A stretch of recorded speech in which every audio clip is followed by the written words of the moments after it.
আমাদের এই শহীদ মার্চটি শুরু হবে ঢাকা বিশ্ববিদ্যালয়ের রাজু ভাস্কর্যের সামনে থেকে।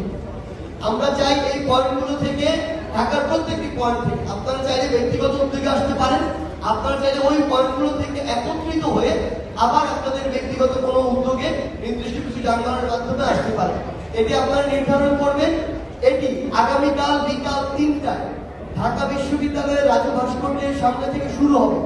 আমি রুটটি বলছি, আমাদের শহীদ মার্চের রুট হবে রাজু ভাস্কর্য থেকে শুরু করে নীলক্ষেত হয়ে নিউ মার্কেট, কলাবাগান, এরপরে ধানমন্ডি পার হয়ে মানিক মিয়া এভিনিউ হয়ে, অর্থাৎ সংসদ ভবনের সামনে দিয়ে ফার্মগেট, কাউরান বাজার, শাহবাগ, আবার রাজু ভাস্কর্য হয়ে আমাদের জাতীয় শহীদ মিনারে গিয়ে শেষ হবে।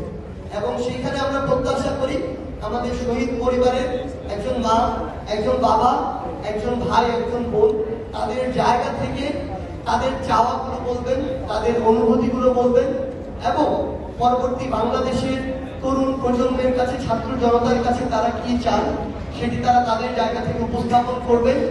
কেমন একটি বাংলাদেশ তাদের প্রত্যাশা, আমরা কিভাবে তাদের পাশে তাদের সন্তান হয়ে, ভাই বোন হয়ে থাকতে পারি আগামীর প্রত্যেকটি দিন, সেই জিনিসগুলো তারা তাদের জায়গা থেকে উপস্থাপন করবেন।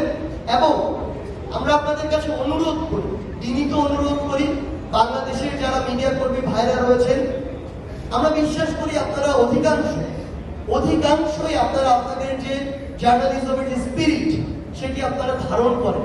আপনাদেরকে বাধ্য করা হয়েছিল, চেপে ধরা হয়েছিল, আপনাদের পাবলিশ করা নিউজটি মুছতে বাধ্য করা হয়েছিল।